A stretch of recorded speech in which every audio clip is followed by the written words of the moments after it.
and welcome to Channel 310's premier sports talk comedy show, The Podium. I'm joined today by Russell Dorsey, live from Chicago. He's the reason we got the Christmas stuff up, and then y'all already know the reason why we got this menorah on the damn mantle. It's because this guy right here, Eric Abbenante, Mazel Tov, everyone. I don't even know what that means, but it sounds great. Don't it mean like let's party or some shit? It means congrats. Same thing. All right, cool. But hey, I'm glad to be here. That's why I told Eric all the time. It's just like I'm from Mississippi, so we don't really have any Jewish people in Mississippi. Like there's one synagogue, and so I didn't know what Jewish people were until like I literally moved to LA. Like I was watching TV, and I realized when I moved to LA, all these awesome white people that I thought I liked from TV was all Jewish people, man. I love Seth Rogen, Jerry Seinfeld, Tommy Pickles. Like, they was all Jewish people. So I found out I don't actually like white people. So I love Jewish people. But hey, we're here. I'm your host, Niles, Abston, with my homies, man. We about to get it going. First, we got to give a little shout-out, though.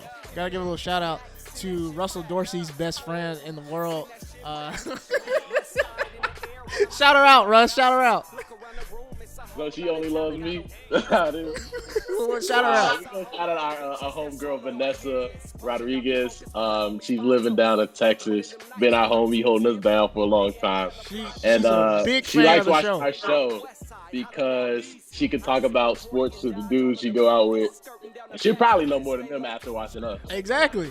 Vanessa's a big fan of the show, known her since college, and I told her, like, yo, if we become the sports show that women watch just to get a little sports knowledge a little bit before they head to the bar, you know what I'm saying? I love it. I love it. That could be our audience. We could be like Ellen for women, but on sports. That would be crazy. Or we're like your Rosetta Stone. Let us translate this world of sports. Sports Rosetta Stone. Yeah. I love it. We're here for you. Rosetta Stone is super triggering to me because my high school was so broke.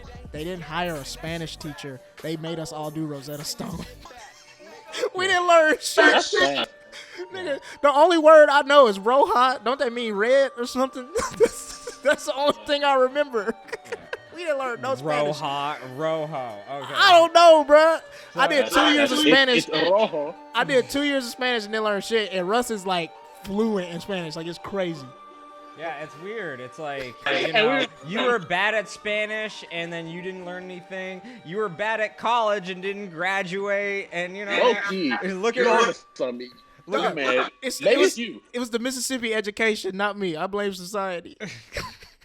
you know, there's transcending your, you know, your where you come from, and then there's just, you know, being accustomed to dealing with what you're dealing with. Hey man, you can't take the Mississippi out of me. And speaking of triggering, you know, it was very triggering for Niles in his southern accent to be like, "Hey, what's that Jew candle thing over there?" I did not say that. You did. No, you did. What's the Jew candle thing? I did not say that. He is making that up. Y'all wildin'. No. So on to the bronze topic from my Please on the bronze topic. I did not say that. My bronze topic, keeping it with the racism. Tim Ryan, the sports analyst for the San Francisco 49ers. Well, first, I have to apologize to the 49ers fans. Said you guys would go 0-3, and y'all smacked the Packers. So congrats. Got to apologize there. Still think you're going to end up 11-5. Well, anyway. So, Tim Ryan, sports analyst on the radio for the San Francisco 49ers. He says Lamar Jackson is so good at making handoffs in the play action game because his dark skin is easier to hide the football with. Damn. I can't even say this without laughing. And it's just like, you know, shout out to them for like swiftly firing this dude because obviously like he just had one of those racist brain farts. Because like usually racist people are so good at just like keeping it to themselves. And then at one time, he probably smoked a little weed before that day and it just slipped out. And it's just like, how do you even say something like that and like think that's gonna go over well? I heard like everybody that was on the show with him just like got quiet for like a whole beat. Well, if you watch the clip, he was just so proud of himself. He's like, "This is a hot take. No one's ever thought of this before." No one's ever thought of this before because it's the dumbest thing I've ever heard in my life. You know, if it was true, then that would mean the Cleveland Browns would be camouflaged and therefore would be very good, or the Jets because they look like the field and then the chalk. You know, they would be great, but they both suck. So it's just like, what are you talking about? But I will say this: he kind of right. No, he is not. Shut up. That is not endorsed. Wait, hold up. Wait, did he get fired? I thought he just got suspended. No, he got fired, bro. Development, because at first, like, people were upset because he didn't get fired. Yeah, they didn't fire him at first, and then they fired him. Yeah, so there you go. Hey, I'm just saying, Lamar got an advantage, man. And so me and Eric, being good. right, running a 4-3. But me and Eric realized, so that's why they wouldn't let black dudes play quarterback for like the first 30, 40 years, man. Like they had to wait until we had like these HD cameras and all this technology to make sure there wasn't no voodoo going on. So I get it. It's all good. But hey, we dominate now, so it's all good. But then it's just like, so what's Russell Wilson's excuse? He kind of light-skinned, you know what I'm saying? So it's just like, so what's his advantage? I don't know, Tim Ryan. Hey, but shout out. You were a funny moment that got me through this week, so I love Tim Ryan. How do you guys feel? You can go first, Russ. Shout out to the people that got quiet, and because they could have played right into it and be like, no, you're right. That boy dark as hell, you know. And they didn't. They were just like, no, we're not staying. No, they started thinking about their mortgage. They started thinking about their mortgage. They was like, no, we're not talking about this. I have bills. I'm not stepping in that landmine. I got braces to pay for. Kids are sending to college. Nah, bro. I know we're called the 49ers, but we don't need to have thoughts and opinions that were from 1949. Oh my you know, God, it was just, it's also one of those things like you could see white people's racism develop. First, it was Rush Limbaugh being like, "Oh, blacks aren't intelligent enough to make the decisions to be the right quarterbacks," and now it's like, "Yeah, you guys are good, but you have this unfair advantage because you guys look like the football." It's just like you see how white people are really progressing in their racism, and it's great. We're really learning. I'm proud. Before we move off of this topic, can we break that joint down? That man said you look like you basically look like the football. Yeah, that's crazy. What does that mean? Like Trump would have an advantage at basketball because he matches the ball? It's like so stupid. But I just had to think about it a little while because I didn't believe this happened at first. I was like, this is a Chappelle Show sketch. This is a Chappelle Show sketch, bro. The racist announcer. Things people say in 2019. Dog, I think he was drunk. He had to be drunk. Well, I'll give him credit. He definitely didn't say, I don't see color. He didn't go that direction. He was like, no, the colors match and it's not fair. Oh, my God. Yeah, this has to be, it's cool to see people get weeded out by themselves. This is the Darwin Award. Natural selection, baby. Yeah, natural selection. You're out. Yeah. On that note, Eric, what's your bronze? Let's watch the white guy step into a landmine. No. My bronze topic is two of the most bizarre basketball plays happening pretty much simultaneously on the same night, I think. Yeah.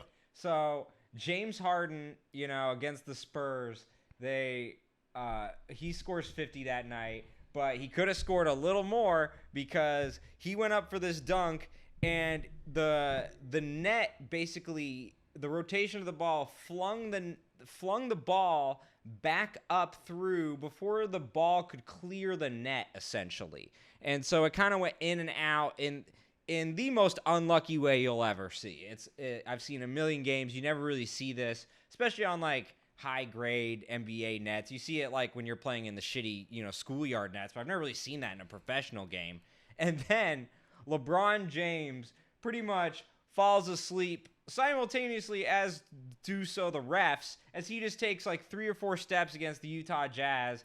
Bogdanovich is turning to the refs going, what the hell is going on? But I think the weird subplot with this is the difference between the way the two teams acted towards it. So the Jazz, they got their asses kicked, and that was that.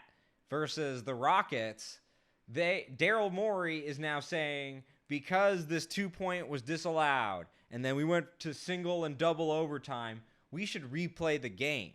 It was 8 minutes left, and you guys were up 13, and you guys blew that lead. There's no reason to replay a game like that. It could start a ridiculous slippery slope, and I'm glad the NBA did not even entertain the notion. Yeah, Daryl Morey trying to ask for the manager. Nah, bro, come on. Y'all should have just won the game. Stop letting Westbrook shoot threes. That's what y'all should have did. Yeah, it's just ridiculous. Oh, we'll talk about that. It's just ridiculous.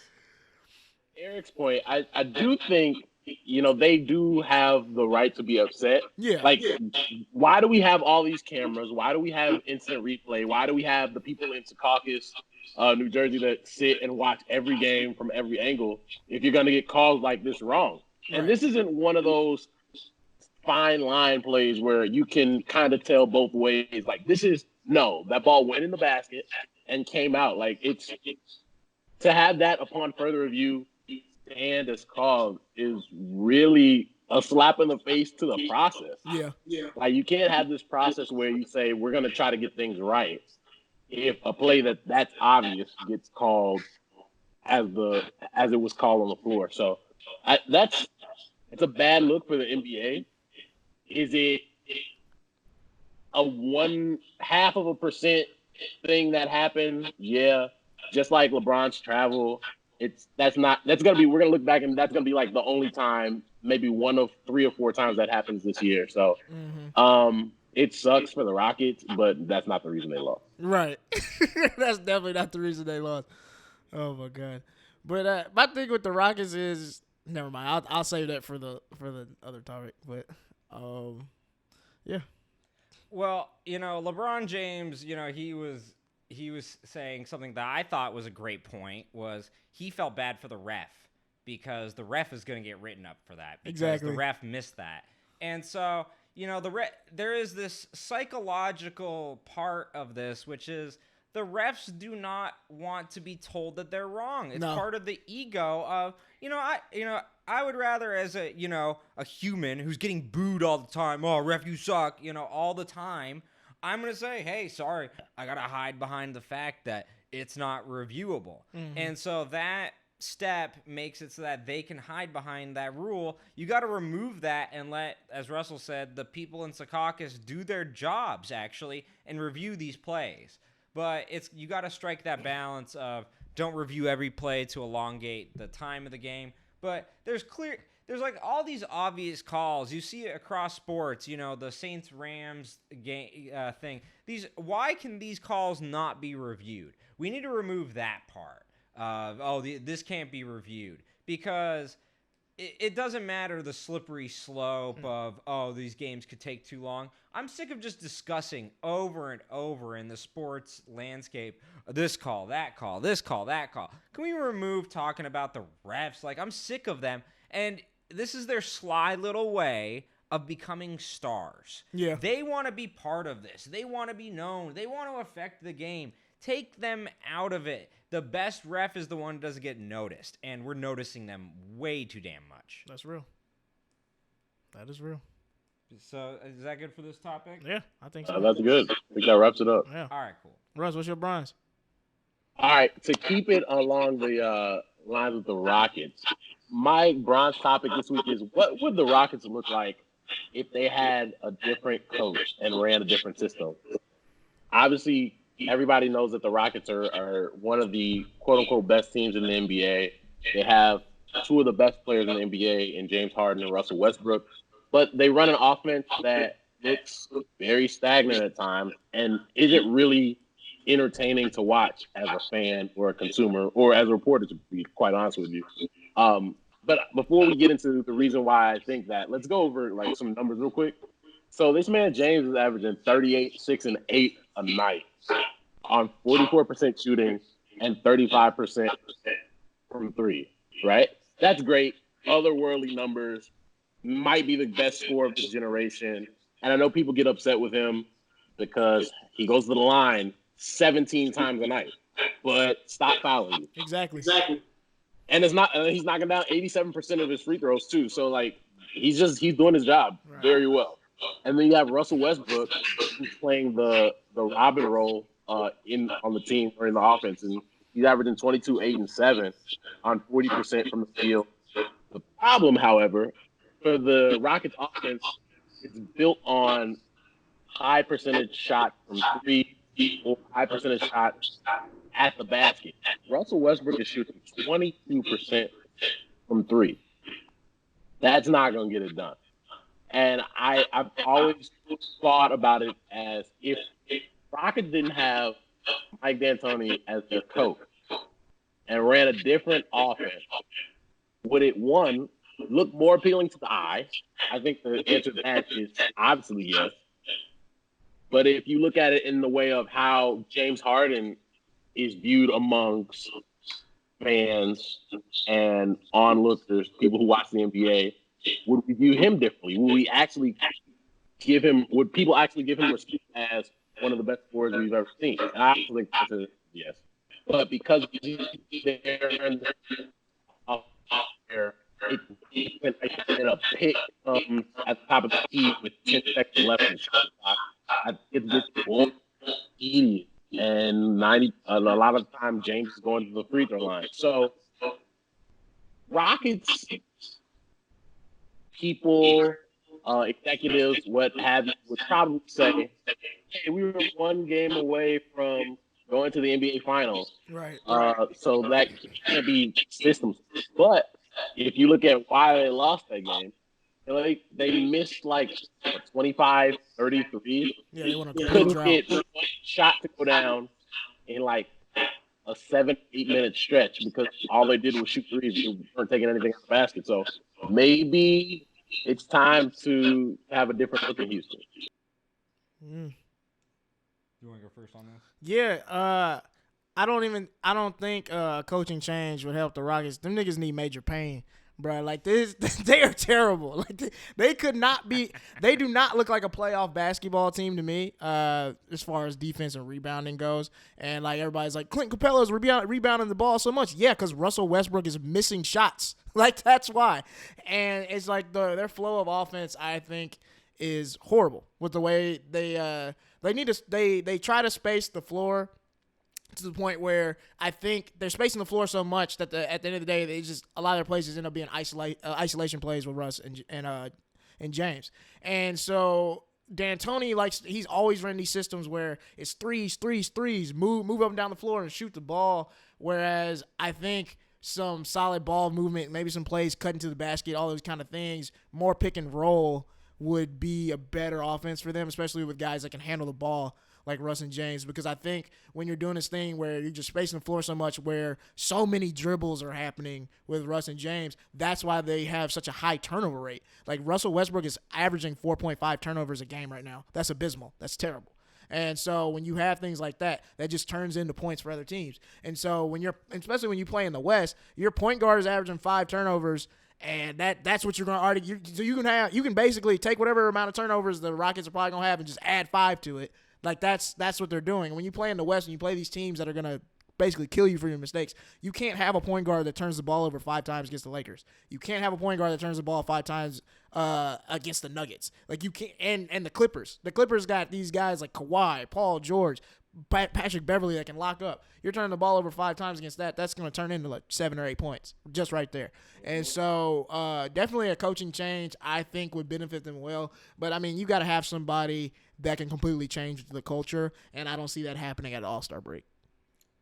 I think the problem is just clearly that you have 2 guys who are incredibly high usage rate, and they don't know how to blend well together. I actually would disagree with both of you. I think Mike D'Antoni is the optimal coach and system for James Harden. And as soon as James Harden leaves D'Antoni, you're going to see a little bit of a lag in what he's doing right now. Part of the reason why James Harden is at his peak James Harden right now is because he is truly the best player for the Mike D'Antoni system. The stuff we saw in Phoenix, we never realized there was a James Harden coming down the road who could actually play that Phoenix style better than Steve Nash and everybody else. But the issue is his usage rate is just too much for the fact that he has someone who is his peer on the other side. He's just simply not using him enough. You look at the 50-point game against the Spurs where, they end up losing in overtime. Yes, he had 50 points. He also had one of the fewest field goals made in the history of all the 50-point games in the history of the NBA. Yes, he went 24 for 24 from the line, and that should be commended, obviously. but he's not the best scorer. He's the best overall scorer. When you think of a scorer, you're thinking of someone like Kobe Bryant, who's making shots that are very high difficulty. James Harden takes step-back threes and efficient layups. He's a very smart player, and part of that is because he has learned this from the D'Antoni system. But he's got to learn that you have someone right in your backcourt who is just as good as you. And you need to give him the ball more. And the reason why Russell Westbrook is 23% from three-point land is because he hasn't had the ball for a while. He has ball withdrawal. And as soon as he gets the ball, he just wants to chuck it. You know, everyone feels that way on the Rockets when they play with James Harden. You know, and Russell Westbrook, yes, you're getting a little taste of your own medicine for what you did to Kevin Durant and everyone else on the Thunder. But you have to, you know, it is more incumbent on James Harden. You know how good this guy is, Russell Westbrook. You're trying to show him up. You guys are both competing on the same team to have the best stats of the night, whereas you guys need to compete together for the team to have the best stats of the night. And until they come to that point, they're just not going to win. It's not D'Antoni's fault at all. I think if James is on a different team, maybe he averages 5 points less a game. Yeah, that's the thing. And be more efficient, to be honest. Yeah. Because he wouldn't have to handle the ball as much as he's doing. And when he has to handle the ball as much as he is and they're not getting any movement, I think that's a problem. That's all. If you give him a point guard that's not Russell Westbrook, and this is not a knock against Russ. Yeah, he's a great I player. just think what they do, they're saying, James, we don't care how many shots you take. Just shoot the ball and hope if you have a hot night, we'll have a chance to win. If you go to the line 20 times, we'll still have a chance to win. You know? So I don't think James wants to have these games where he goes 3 of 22 from 3. Yeah. I don't think any player wants to shoot that many shots, especially when they're not on. But if the offense says shoot the ball that many times, he has to. You're going to do it. So I just don't think the offense – I know analytics are great, and the analytics say 3 is more than 2. Got it. But I think there's a more efficient way to get it done than they're doing it. Because there's a lot of teams around the NBA that are pro analytics, pro 3, and all that. It just looks way better than the Rockets are doing. Yeah. And granted, they're still winning games because they just have more superior talent than other teams. That's going to stop in the if playoffs. they want to go and win a title, I don't think it's going to get it done. They're going to get beat in the first round just by somebody who plays defense. Like that, you can't do that. You shouldn't have any player shooting 22 threes. That's just not a system that is built to win.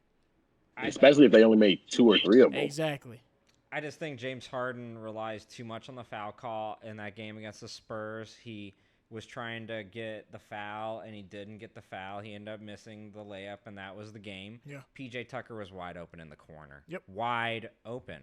But even P.J. Tucker knows I'm not getting the ball. Right. I'm just standing here so I don't get screamed at when we review the game tape. Yeah. You know, but I'm not going to get the ball here, and that's the issue. Everyone on the court knew that, and that's why they play that way. And in the end, you know, if James Harden was playing in another era, he wouldn't be nearly as effective because the refs wouldn't placate his style and give him all these foul calls. It's just he's in a perfect era and in a perfect system to do what he does, but there comes a limit to how much you can abuse the system and get all these calls. True. Russ, what's your silver?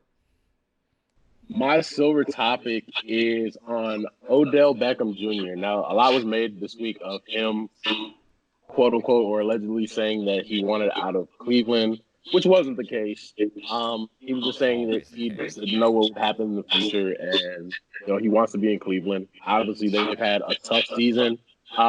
He's having his worst season statistically since he's been in the NFL, career low in catches, yards, touchdowns, 100-yard games.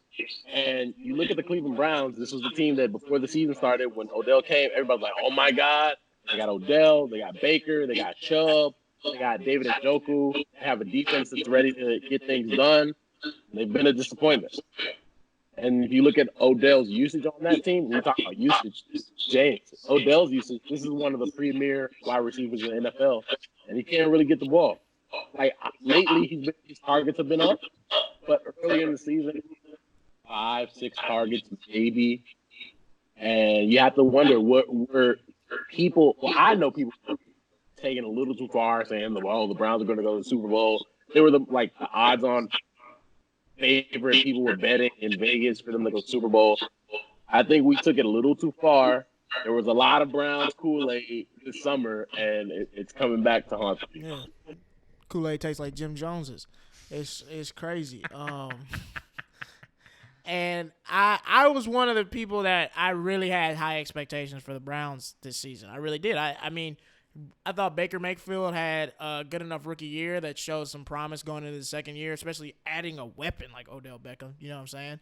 Right. And so I think, and I hate for for receivers, I hate to blame quarterbacks sometimes, but I would definitely have to chalk this up to Baker's sophomore slump. He hasn't been as good as he was last year. He's turned the ball over a lot more this year.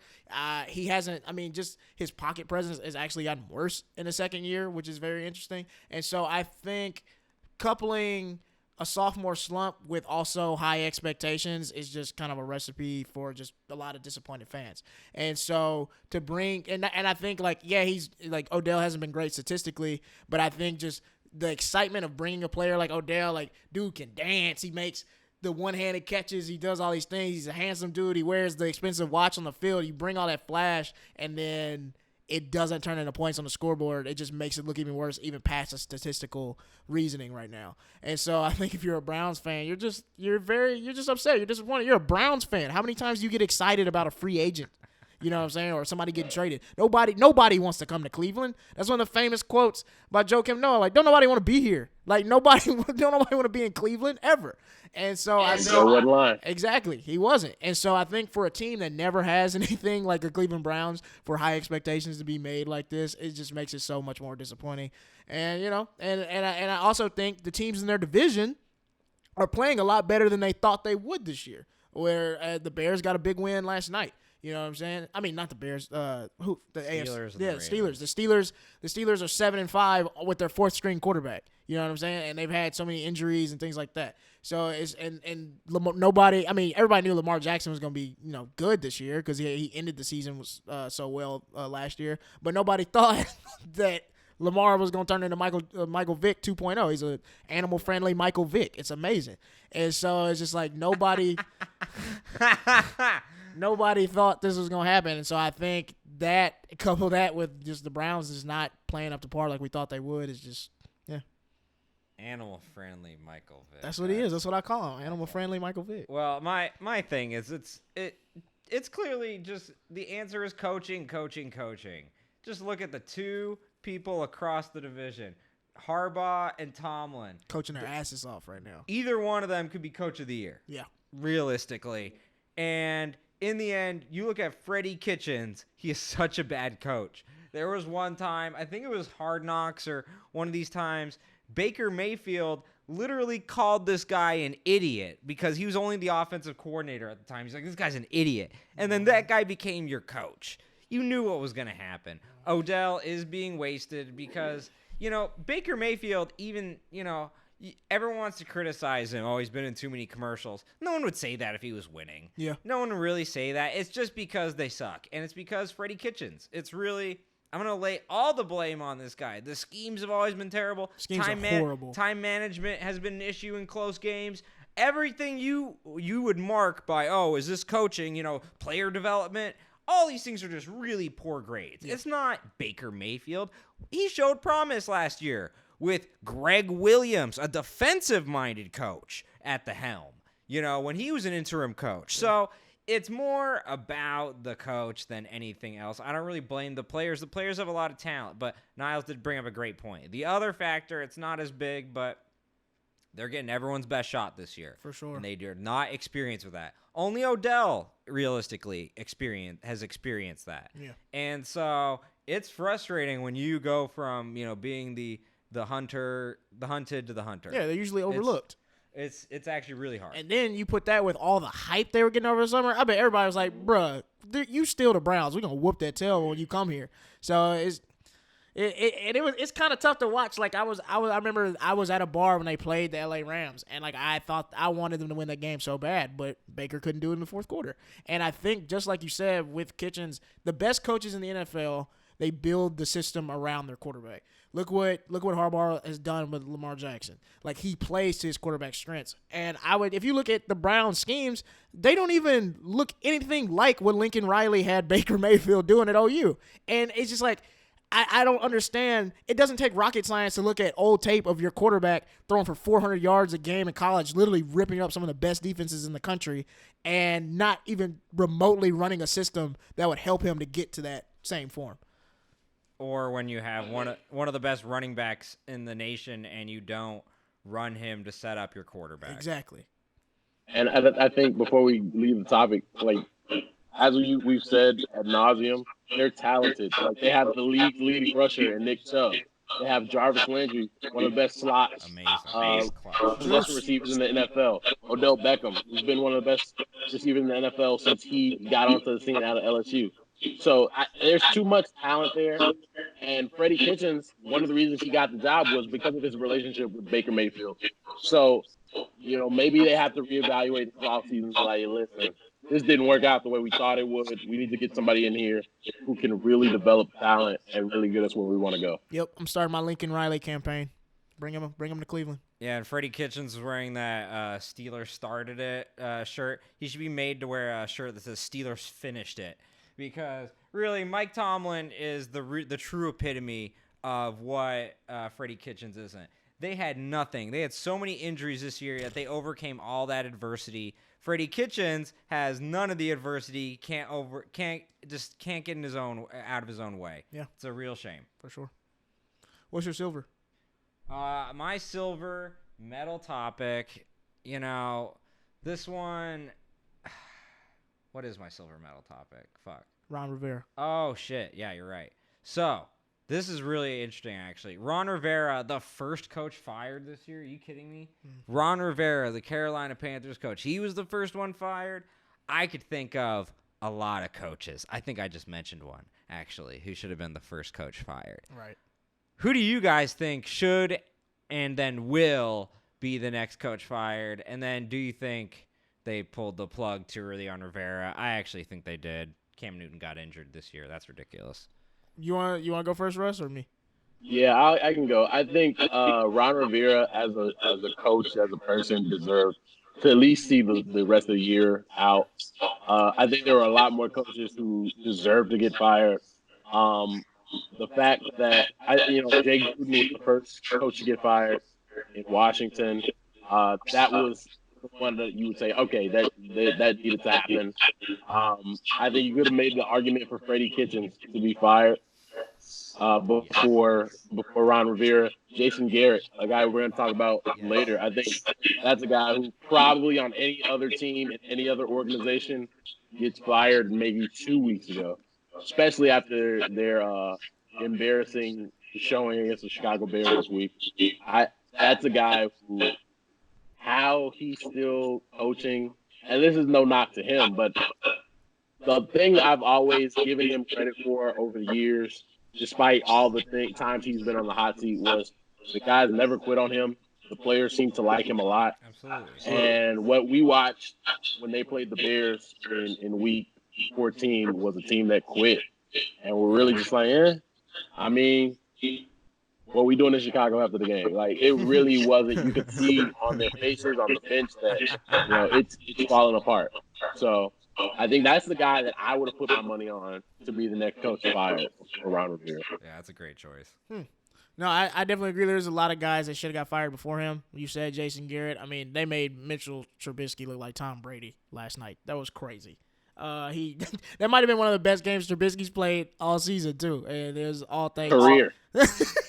Complete game too. Had a running touchdown, passing touchdown. He did it all. No, he played really well. Efficient. He can use the Cowboys for that. Should be his audition tape whenever he's out of work. That was amazing. What the Cowboys made him look like. Jason Garrett definitely should be fired. I think Dan Quinn and the Falcons should have got fired. His team kind of like turned up for him like 2 games in a row to make it look like it wasn't all his fault, but he definitely should get fired. I think there's too much talent on that team to be that bad. Like you said, Freddie Kitchens as well. But here's my thing with Ron Rivera. I do think, okay, maybe, they should have gave him the respect of letting him finish the season out. But honestly, they should have fired him last year. Like, this dude has had Cam Newton in his prime and Luke Kuechly in his prime, and it's just like nothing has come from it. Literally nothing. They've been like kind of like the second best team in the NFC South for the last few years, only because the NFC South has been so bad. Because the Buccaneers have never been able to put it together, and the Falcons had that one good season where they went and choked the Super Bowl. And so the Panthers have kind of like skated through, like being like, oh, we're like the next best team after the Saints. But it's just like the drop off in the NFC South has been so bad for the last few seasons that it's not really much to brag about. And so I think he's had so many chances to win with this team, and to even have like a bright spot like a Christian McCaffrey that has turned into probably the best running back in the league right now. Like, it's just amazing. And so, and he hasn't done anything with these tools. And it's just like we were talking about with the Browns, creating a system around your best players. I mean, I watched a video where it's just like, the reason Luke Kuechly isn't making tackles is because he's getting all the players in position before the ball is even snapped. He's yelling back and forth to the bench, placing guys where they need to go, and then he has to go play linebacker as well right after doing all of that. And that's coaching right there. That is coaching. Your best player can't even be a player because he's having to do your job on the field. And so it's just like a head coach in the NFL is supposed to be able to delegate to the right people and have a good team around him. And Ron Rivera has not been able to do that for the Carolina Panthers. And so I get why they fired him in the middle of the season, but I would have let him finish because he's Ron Rivera. But it's just like, you should have done this last year. I actually, you make a lot of good points, Niles, but think about this too. He also took an undrafted rookie quarterback and took him to at least to a salvage season. It was actually a pretty decent job. I could think of a lot of guys who deserve to get fired more that we haven't even mentioned yet. Adam Gase for the Jets, who has lost to 2 winless teams this year, which is just incredible. Also true. Vick Fangio for the Broncos, who just completely ruined a team. I forgot they was a team that actually had some decent talent. Joe Flacco, a former Super Bowl champion. And then maybe the ultimate one, I had to Google this guy. I couldn't even figure out. I was like, I'm a sports nerd. Who is the Bengals coach? Who is he? And Zach Taylor? Yeah, I had to Google him just now. Zach Taylor. Man. This guy he hasn't shown any promise this year. They are the worst team in the NFL by far. Why isn't he on the chopping block? I don't think Zach Taylor is a real person. That is 3 children in a trench coat coaching that team. Zach Taylor is not a real person. That's a Madden coach. That's literally a name some kids wrote on a name tag and put on a trench coat, and that's what they're coaching the Bengals right now. Is he a hologram? Yeah. In fairness to Zach Taylor, that was a bad team when he inherited it. And then on top of that, he's had no AJ Green all season long. AJ Green. They don't really, Joe Mixon is a all right running back, but they have no quarterback. Their defense isn't great. Their offense isn't, their offensive line struggles at times, especially in pass protection. So I really can't blame him that much. And for Fangio to shoot him some bail, they lost Bradley Chubb in like the 3rd week of the season. Yeah. And you were supposed to have Bradley Chubb and Von Miller on the edge rushing the passer, and you haven't had that. Yeah. And so that defense has, even though they've been okay, had taken a step back from what that should probably be a top 5 defense. And they're probably around 10 or 11. So, and then on top of that, they went and signed Joe Flacco for whatever reason. And that's terrible, as we saw. So now Drew Lock comes in. I've always liked Drew Lock as a quarterback prospect. He got injured, so he couldn't play right away. So let's see what he does down the stretch. But no, there's some guys that I think should be for those guys. You guys could say, oh, Zach Taylor and all these other people, they didn't have this or that.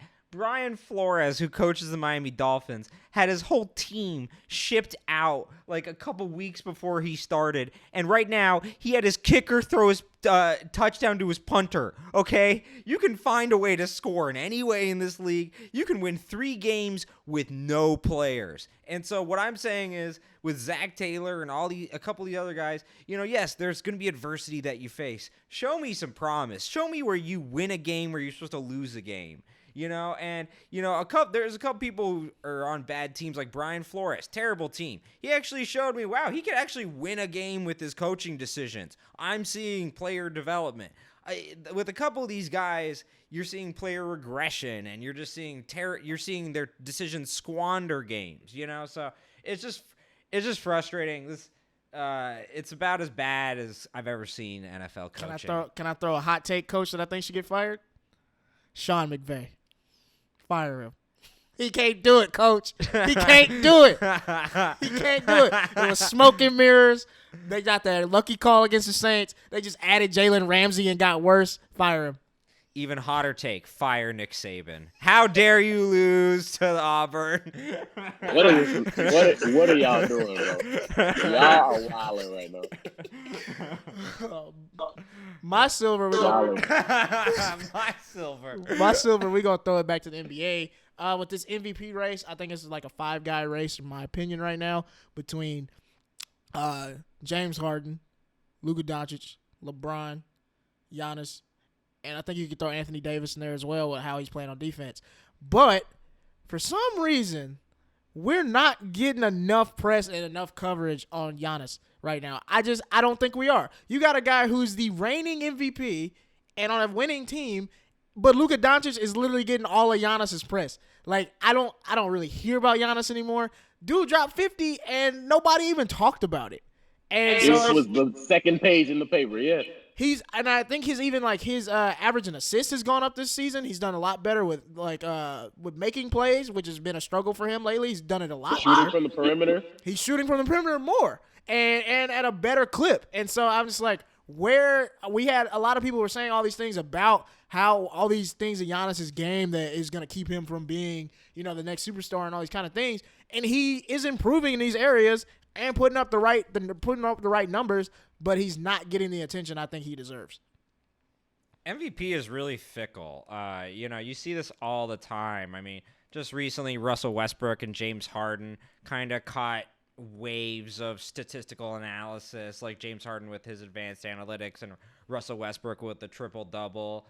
I mean, you see this. You'll see Michael Jordan, for instance, was running the table with MVPs. And then, the writers got bored of voting for him. And so, let's throw Carmelo a MVP. Same thing happened to LeBron. So, it's part of it is, you got to look at circumstance. First of all, LeBron James, Anthony Davis, they're not winning the MVP because they take away votes from each other. Yep. So, it's a 3-person race in reality. And so, it's going to be Luka Doncic who's going to get all the press because he's in a bigger market. He's the new guy. It's Dallas, though.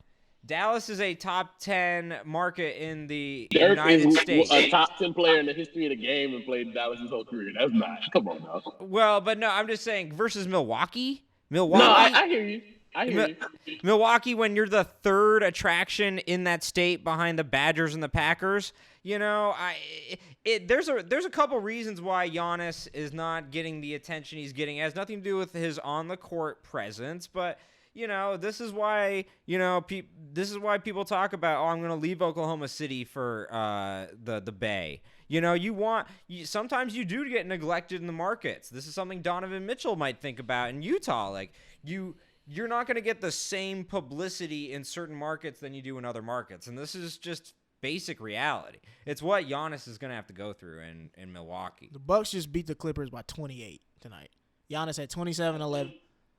Yeah, that I think Eric makes a really good point about the market and how that does affect guys, even though they say it doesn't.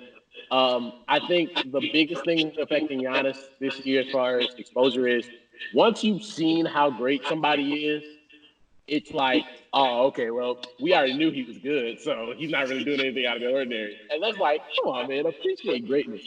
Yeah. I think what Giannis has done, he's averaging 32 and a half rebounds, and 5 assists a game. Has raised his 3-point percentage by 3%. So he's shooting 31% from 3, which for him is very respectable. James is shooting 35. You got to make people respect what you're doing. And we talk about Russell Westbrook shooting 22%. Like, exactly. I don't think there's a lot of people that respect his shot right now. And I think just Giannis is just, if you look over the NBA, and Niles, we talked about it a little bit with LeBron, when somebody's great, they might not always get the acknowledgement in the awards. But when we talk about who's the top 5 players in the game, who we're going to mention in that, 2-3 range? Giannis. For sure. I don't even know if I wouldn't put Luka in that 2-3 range right now. I think And Luka, that's I think when you Luka's look like, I think yeah, Luka's a Luka top is 10 player. the flavor of the month, and when I say that, I don't mean that to knock his talent or ability. I For think sure. he's one of the best players in the league right now at 20 years old. Exactly. But what I am saying is, what Giannis is doing, I don't think Luka can carry the Mavs by himself. Exactly. Giannis has Chris Middleton, and Chris Middleton is an all-star and a really good player, but Giannis is head and shoulders the best player on there the are team. 5 guys you want to start an organization with, a team with. Giannis is one of the first 2 names you call. Exactly. Well, also, it's you get to see, Luka has more of a finesse, a more pretty translatable game, whereas Giannis is more of brute force, power, Dunking on domination. It's a lot of people thought Kobe was better than Shaq. Why? Because Kobe's stuff just looked prettier than Shaq's. That's just part of it. It depends on your preference, but I think Luka, he's going to stuff the stat sheet a little more diversified than Giannis would. Yeah. And it's just little things like that will give you an edge. And also, this is what we saw with Magic Johnson and Larry Bird. Luka is literally being called Luka Legend. It's, he is what is set up to be the counter to Giannis. And he is a great counter in every single way. But it's just kind of funny because these guys are just both Eastern Europeans who came over here, international guys. They're both pretty much the same, but we want to show the juxtaposition and how different they are. But I really think Giannis, there isn't anything he could do. He's really not. He's doing better than his previous MVP season. Right. He should win it, but I do understand why people are looking at Luka right now because when he averaged 30 points for a triple-double for a very extended amount of time. Mm-hmm. That's going to get you attention. Yeah. Sorry, it will. So he's not going to be able to keep it up the whole year in terms of like 30, 10, and 10. But if he does, if Luka kept that up for the whole year, that's how he wins the MVP. He could actually win. It's hard to win the MVP 2 times in the NBA. And I know this gets Niles mad when I talk about it. Yeah, Steve Nash has 2 MVPs. Steve Nash stole Kobe's MVP. 2006. I love Steve Nash, as I'm sure most people do. But Kobe should have more than 1 MVP in his career. My man averaged 35 a game, and they gave that to Steve Nash, bro. D'Antoni stole that award, not Steve Nash, because it was the system that made him. And you saw it again with James Harden. D'Antoni has stolen. Hold on. I want to defend Kobe's MVP too, but we're not gonna take a dump on Steve Nash like that. Chill out, bro. Well, no, it's just like when you are Steve Nash is amazing. When you're a great player that's put in a system that makes you 10 to 15% that system more was efficient. perfect. For I'm him, not though. saying Steve Nash was crap. I'm saying he was put in the system to make him peak optimal. Yeah. Steve Nash. That was versus perfect.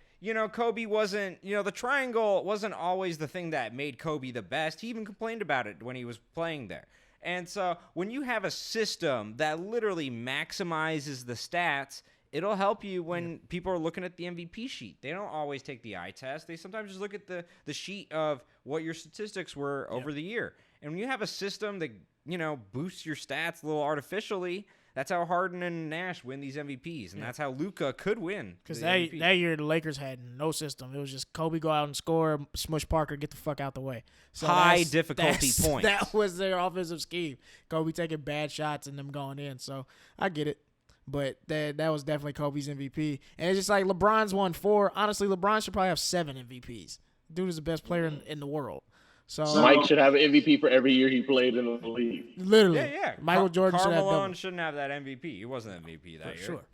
Yeah. But he was in a Jerry Sloan system with John Stockton that maximized his stats. And that's what you're looking for when you're trying to get the MVP thing. You just want to be the flavor of the month that maximize your stats that year. You can take it away from someone who's better than you. Yeah, that's real. That's Russell Westbrook's triple-double season. I definitely think James should have won it that year. So it's interesting how these MVPs go, and it looks like they just get tired of the person after they win it that one time. And it's like, this is the reigning MVP is having a better season. Like that, I don't know. It just, I don't know. It irks me, man. I don't know. Well, sorry, Giannis. I got you, though. If I had a vote, I'd vote for Giannis. Oh, well. So we're moving on to our golds, right? I think that, yeah, let's do it. Yeah, so should we go Russell first? Yeah, you go, Russ. Yeah, Russ, what's your goal? Gold medal topic is the atrocious NFC East.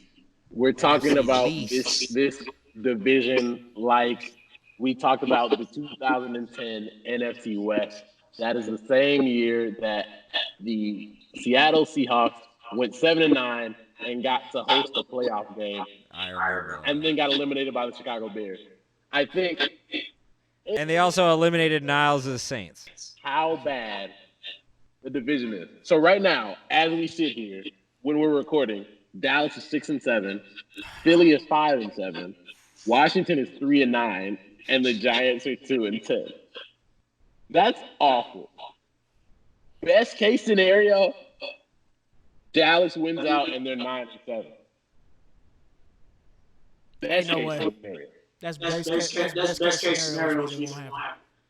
What's really sad about this is Washington is 3-9 and could make the playoffs if they win out and the other teams beat up on each other and lose out. That's ridiculous. The NFC least. Well, you've seen the corrosion of this division. Just look at the Washington Redskins. 3 assistant coaches who left them: Matt LaFleur, Sean McVay, Mike Shanahan. They let them walk. They would all be better coaches than Jay Gruden right now. Yep. And then it's just really tough because the coaching in this division is just terrible and it carries over. The talent, you know about the talent. There's actually a lot of decent talent in this division. Carson Wentz. I mean, even the terrible Washington Redskins, they have Adrian Peterson and Geis. They have some amazing running backs, but they don't really run the ball very well and not predictably, So it's just like if the coaching is really bad in this division, and that's really why we're here right now. The talent's not that terrible, actually. No. I could look at this talent and compare it to a lot of other divisions, but it's not being utilized. Right? Isn't Dak like top in passing yards right now? He should be getting $30 million a year. Dak is going to throw for 5,000 yards on a 7-9 team. 6-10. Like the Cowboys should have 10 wins. Like Philly should have 10 wins, but they're underperforming, and especially Dallas. Like you can't blame. And I'll get to them as my podium of fame pick for this week, but you can't have as much talent as they have, a top 5 defense or a top 10 defense, the best passer in the NFL, one of the best running backs in the NFL, one of the best young receivers in the NFL, and then you're 6-7 with 3 games to go. Whew. Like that shows poorly on your coaching staff, as we've talked about. So, and then the NFC East is terrible. They actually might go down as being a worse division than that 2010 NFC West. I definitely think they will. That division, Seattle went 7-9. The Rams back in their last year, and St. Louis were 7-9. San Francisco was 6-10, and Arizona was 5-11. Yeah. Washington and the Giants could finish with more than 11 losses. Yeah, they ain't getting 5 Philly wins. and Dallas could both lose 10 games as well. So it's all bad, man. And it just shows how bad the Giants are. Y'all didn't even bring them up during this whole Nope. conversation. Nobody even talked about them. They're the worst of the worst. Like that's crazy. And this division is so bad, and it gets me to the point where I'm just kind of like, why put another team with a losing record in the playoffs?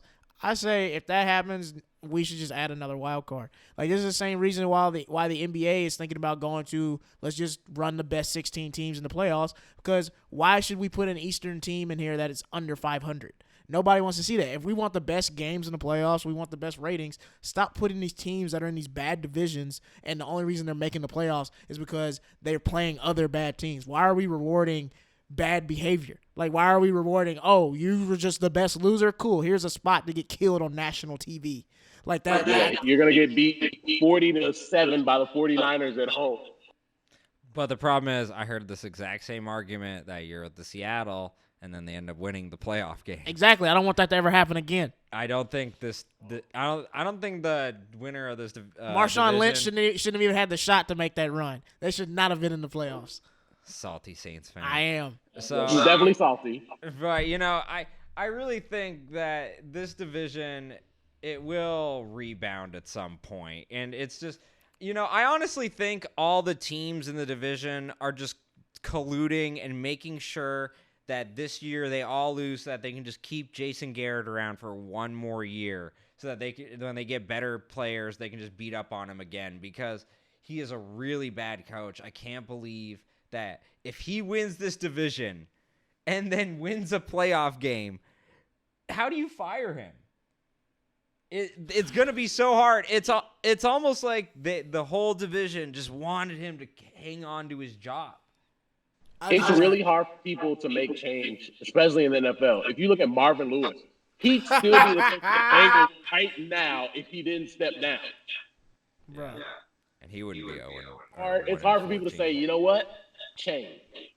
Like, I have the thought of the Dallas Cowboys making the playoffs and possibly winning a game just gave me the worst headache I've ever. Oh, what if they beat the Saints again? Wouldn't that be I am hilarious? sick to my stomach just thinking of them making the playoffs and getting lucky.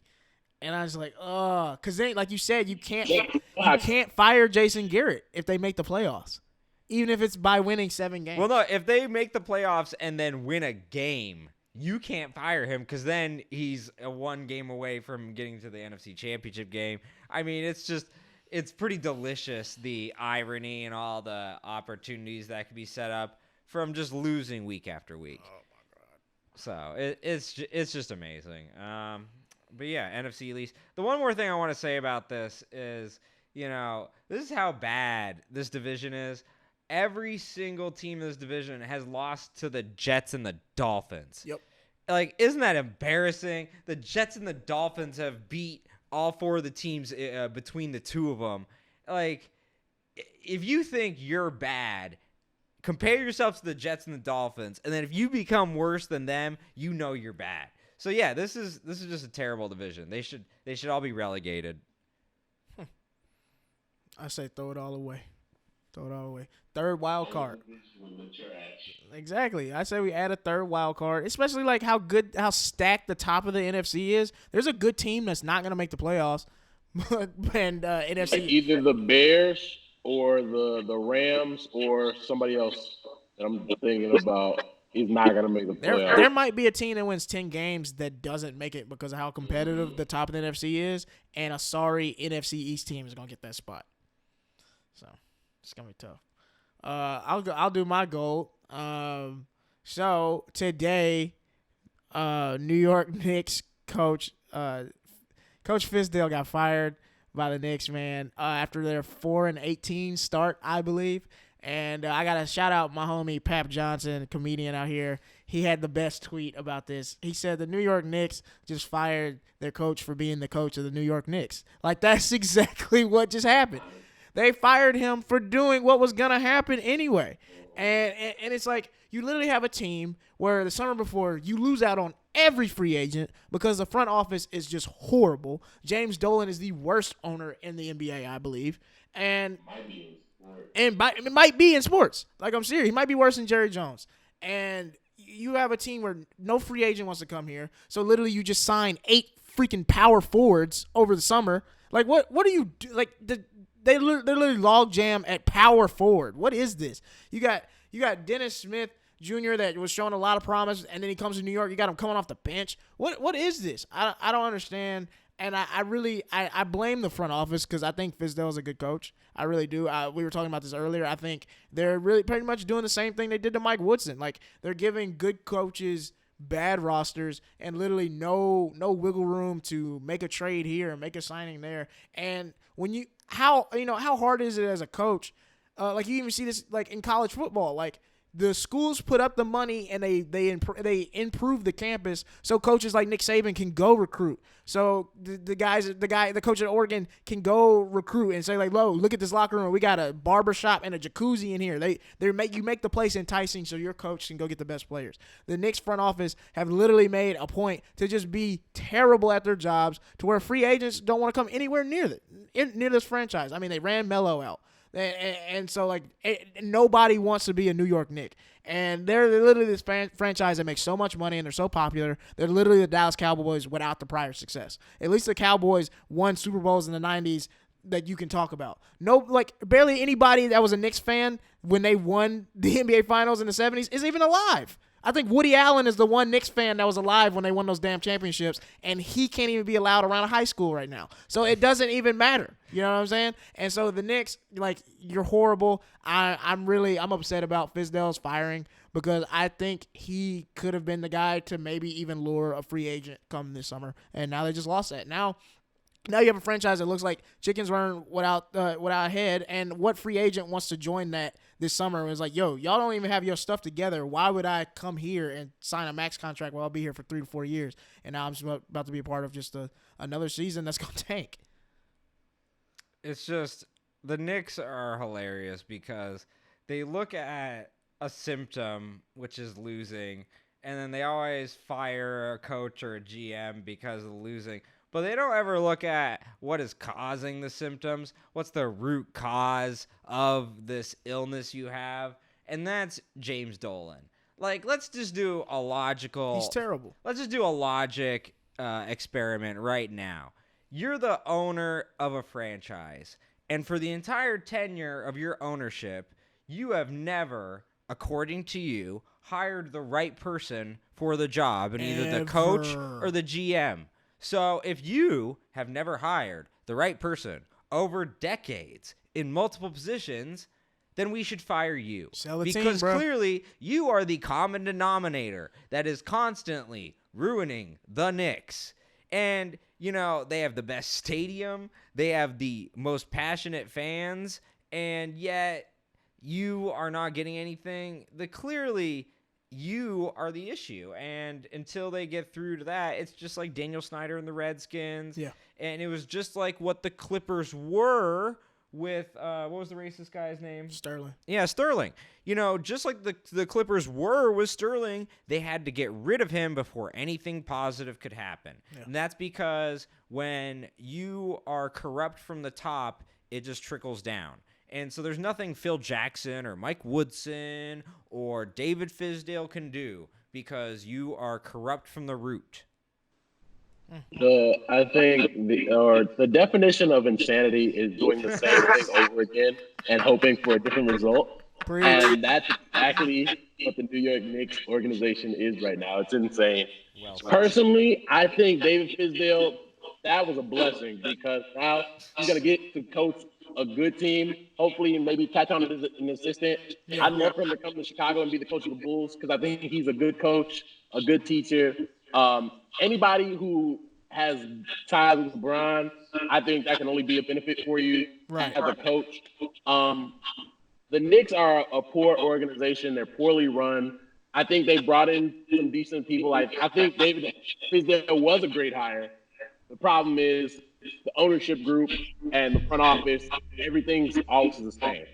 And you can't keep doing these full-fledged sweeps of the organization when you wake up the next morning and you have the same owner making all the decisions. And the biggest thing for me when I look at the Knicks is the problem and the reason he'll never sell the team, in my opinion, is because every night you're going to go to the Garden and it's going to be sold out. And there are going to be people buying popcorn and beer and Coke and hot dogs and all this stuff. And he's going to look at the bottom line and say, you know what? Our team is terrible, but they had a lot of money this year. We didn't have to pay Kevin Durant $35 million a year. I just gave Julius Randle and one of the Morris brothers, I don't even know which one, and Taj It don't matter. Money, and we did okay. So I think as Knicks fans, I feel sorry for the New York Knicks fans that have been Knicks fans their whole life. Yeah. But the thing is, you have to, if you're a fan, what can you do to send a message to ownership? Stop going to games. Stop putting money in an owner's pocket who won't put a good product on the court every night. If you look at the Chicago Bulls right now, the Bulls haven't been great since, that Derrick Rose era, that Tom Thibodeau era. And for a long time, the Bulls were number one in attendance. So no changes were made. Right now, I think they're like 7th or 8th in attendance and 21st in capacity, which means people aren't going to the games for the first time in a long time. And the United Center has been one of the places that have been sold out since the Jordan era. So I think people are recognizing, hey, if I want ownership to make a change, in the Bulls case with the front office, I have to stop going. I'm not going to put money in the Bulls' pockets and say, hey, here's my 50, 60, 70, 80, 90, 100. Sometimes when people on the floor seats, thousands of dollars to watch bad basketball and players who aren't well coached and an organization that don't know how to put people in a position to have a successful organization. That's what you got to do. Yeah. No, I totally agree because the Knicks are one of the most valuable franchises in the world behind the Cowboys, Arsenal, FC Barcelona, and the Lakers. And so they're still so valuable, even though they've been so bad because it's such a big brand and they're in such a big market, like we talked about earlier. And so it's honestly like Knicks fans, y'all's best bet. Y'all got a Montgomery bus boycott these guys, man. Y'all just gotta stop going. Y'all gotta find something else to do. It's some good spots to get some pizza. Go do that. And I just want to say one more thing about this Coach Fizdale firing, man.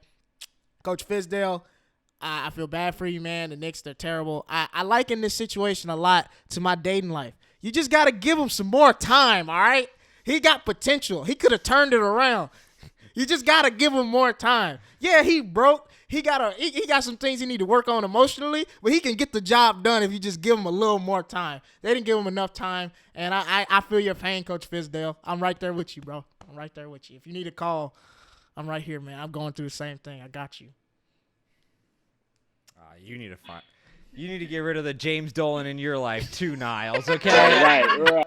We all have a James Dolan in our lives that we need to get rid of, okay? Whatever. What's your goal, Eric? His James Dolan's probably hot. All right, my gold medal topic, it's really painful for me, almost as painful as what he was just talking about.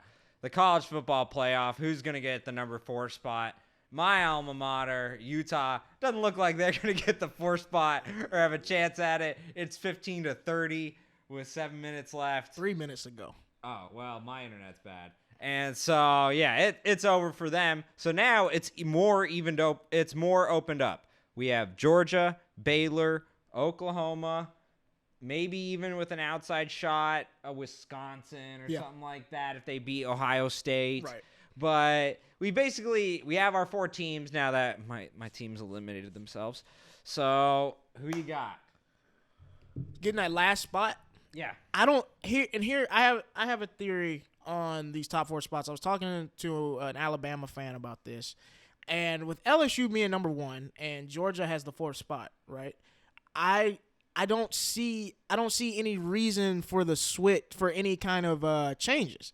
Because here's the thing. If Georgia and LSU have a really close game in this SEC championship, and let's say it goes down to 1 possession, I think LSU wins late in the game.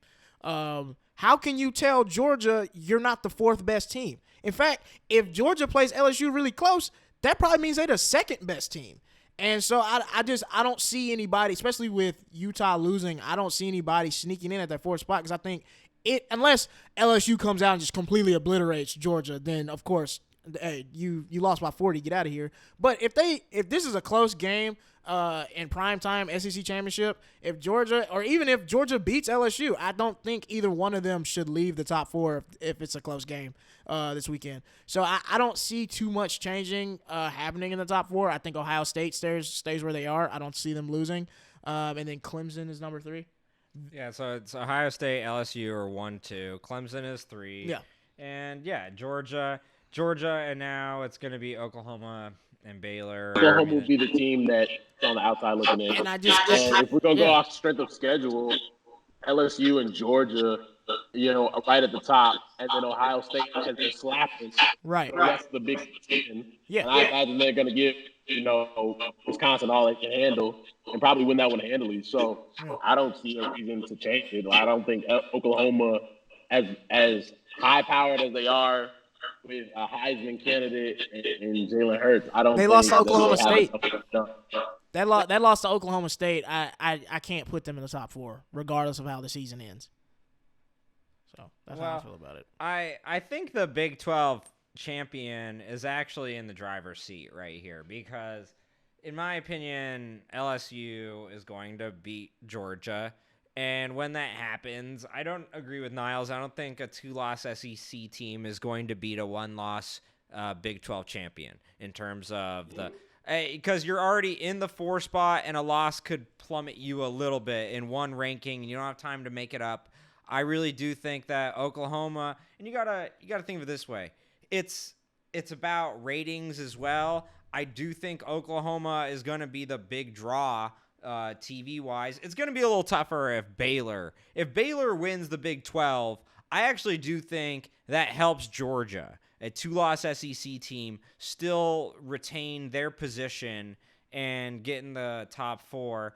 But I think a team like Oklahoma is going to be now in the driver's seat if they win because they're going to have all the intangibles that the committee is going to want to select as well as a resume to back it up. But I would disagree. I would say at the moment, if you're asking me who's the number 1, because it actually does matter, the 1 versus 2, because then 2 is going to play Clemson, 1's going to play the number 4. I really think Ohio State is deserved of that number 1 spot. I think so. Even their out-of-conference games, like Cincinnati, for instance, those teams have kind of crept up into the top 25 or on the borderline of it. They have some quality wins out of conference, which is kind of atypical of them, generally. But they actually have a good strength of schedule. I would say Ohio State narrowly has the top spot over LSU, even though LSU has a better strength of schedule. Ohio State's it's deceptively close if you look at statistics. Well, you look at Ohio State, like Russ said, they've just completely dominated the conference they're in. I wouldn't mind giving them number 1. I just, like you said, with the strength of schedule, I think LSU should get that, especially if they win this game this weekend. But I think I say even if LSU loses, you got to keep them in that top 4.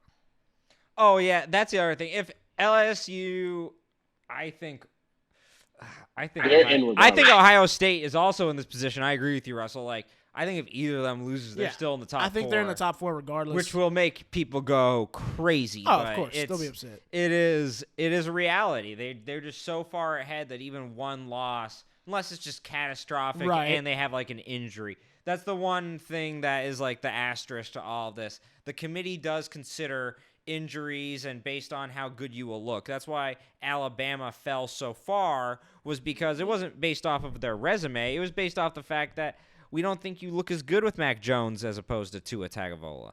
So that's the one caveat, but I really do think what we're going to see is Ohio State LSU 1-2, Clemson 3, and then you're going to see the 4 spot go to Oklahoma if they win the championship, or if Baylor wins the Big 12, I could see Georgia, a 2-loss team, still retaining that 4 spot.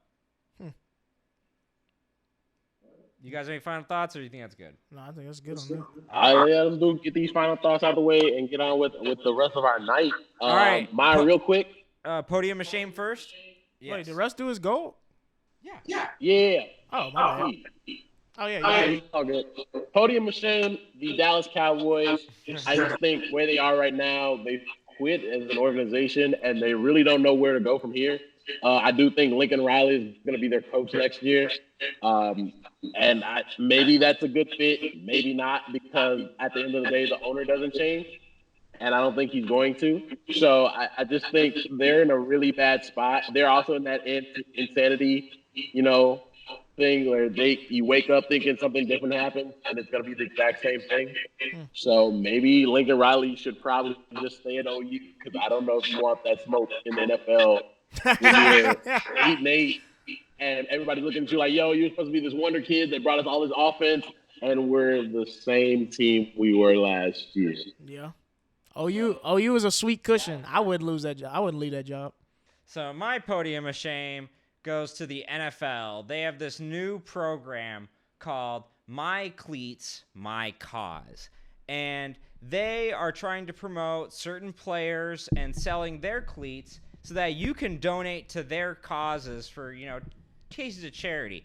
And these are all great, actually, but you know who had a cause, that they were fighting for? His name was Colin Kaepernick, okay? So now that he's out of the picture, you want to support NFL people with their causes. I think police brutality is a pretty good cause.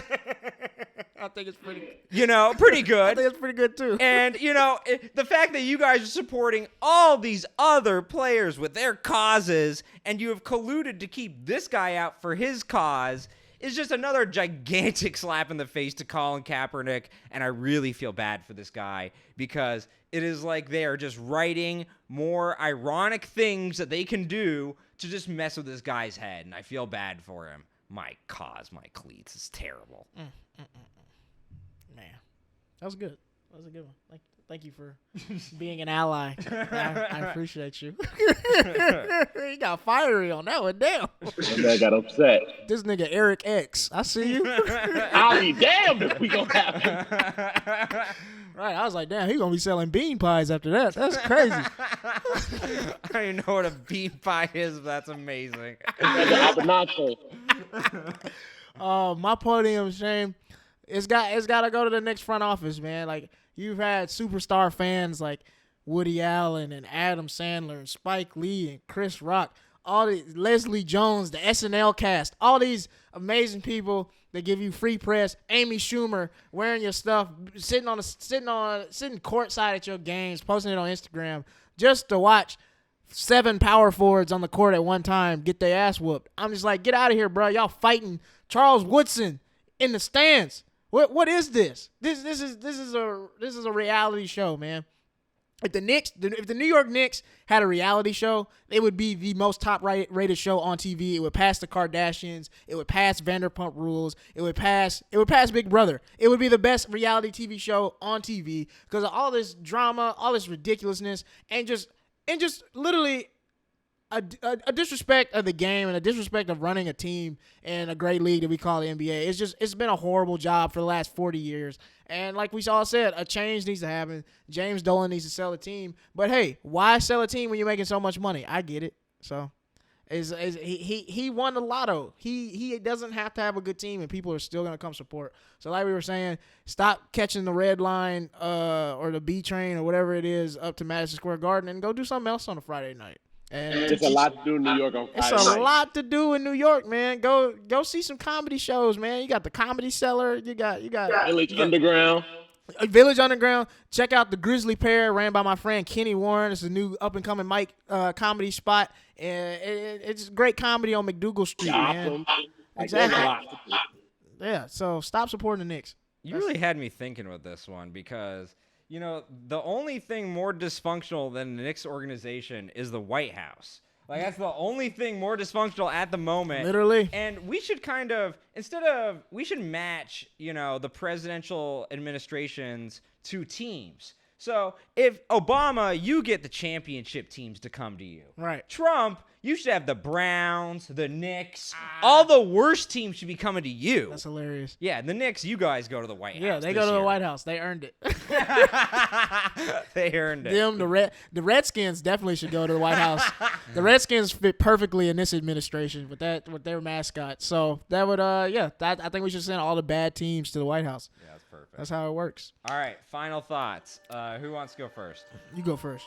All right, I just want to give a shout out to Arthur Hamilton, who dropped his special "Shut Your Ass Up" on Channel 310.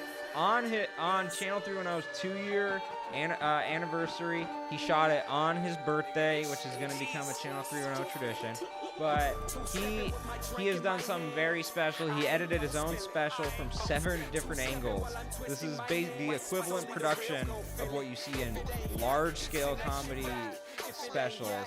And he did it, with the help of, 7 cameramen from Channel 310, but he edited it himself. It's an amazing special. It has exploded recently. As soon as it hit 1,000 views, it has gotten 4,000 views in under a month. He has really got a lot of traction for this network, and I'm really proud of him. And if you have not seen it yet, please check out Shut Your Ass Up. It is amazing. Funny dude. He's one of the best in the biz, man. Russ, what's your final thoughts? My final thought is, so you guys know for the last couple of years, me and my friends at Servants for Hope have been donating toys or giving away toys to kids in Chicago's Inglewood neighborhood. And we're doing it again. This is the 4th year. And I posted about it on Twitter last night. And the video of it got 20,000 views in a little under 24 hours. Wow. So we just want to make sure we bring kids in Chicago or in Inglewood specifically a Merry Christmas and give them books and toys and coats. Make sure kids are warm. So if you want to donate, I'll make sure that the link to the donation GoFundMe is in the description, that everybody can donate. Anything is appreciated. We just want to help some kids. And also, if you want to see the footage we shot in the first season of the Podium, where we covered this, it was episode 9. Really cool organization, and it's just cool to see what Russell does behind the scenes. While Niles and I are being pieces of shit. Russell Dorsey for the kids. I love it. No, You just want to see a blessing to somebody, man. And it's not just me. It's me and my homies, Servants for Hope. We're working on our website right now because our server crashed. So you can still donate. Money will still get to the chilling. So it's all good. That's amazing. It's genuinely really cool, and it'll give you actual Christmas spirit, not the fake stuff they try to tell you about. So no, it's awesome. Congrats. Even as a Jew, I get Christmas spirit from watching that. That's great. Awesome. That's beautiful. Thank you, bro. That means a lot. I appreciate it, bro. Hell yeah. My final thoughts, I think, will go to Arthur too, because he just called me. Let's see what he's doing. Oh, never mind. He ain't pick up. Ignoring you. That's No, what he's doing. For sure. He just called me, but hey, no, for sure. Check out Arthur's special, Shut Your Ass Up. We're so proud of him. So funny. Got to give another shout out to another comedian brother of mine, Chaz Carter, recently passed by the Madhouse Comedy Club in San Diego. He just did his first weekend as a paid regular at the Madhouse. Did 3 shows that night. Got me on a show that night. That's how he got pulled. He got the juice like that. We walked in, and his white lady walked out with a plate of chicken and said, "Chaz?" I was like, "Damn, you got it like that, bro? I need to get passed by a club." It's amazing. So shout out to Chaz, man. He's really doing his thing and killing it. And then also just providing opportunities for other comics. He's also headlining the Northwest Black Comedy Festival in February, which is a big new festival in Portland, Oregon, and he is headlining that along with Slink Johnson, who plays Black Jesus on Adult Swim. So shout out to Chaz. He's killing it right now. And that has been the Podium. Y'all have a good week. We'll see y'all next time. That's my shit right there. Turn it up, I should feel a breeze from the red. Hey, 2-stepping, drink in hand. Dark liquor make me dance. Everybody watching, trying to see if I'ma spill it, but I stay on point when it's slicker in me. Damn, I'm so lit right now. Stepping hard, hit the cup again. Hold up. You can see the red through my clear specs. Can't even hide it. I sip for what drink is it here yet?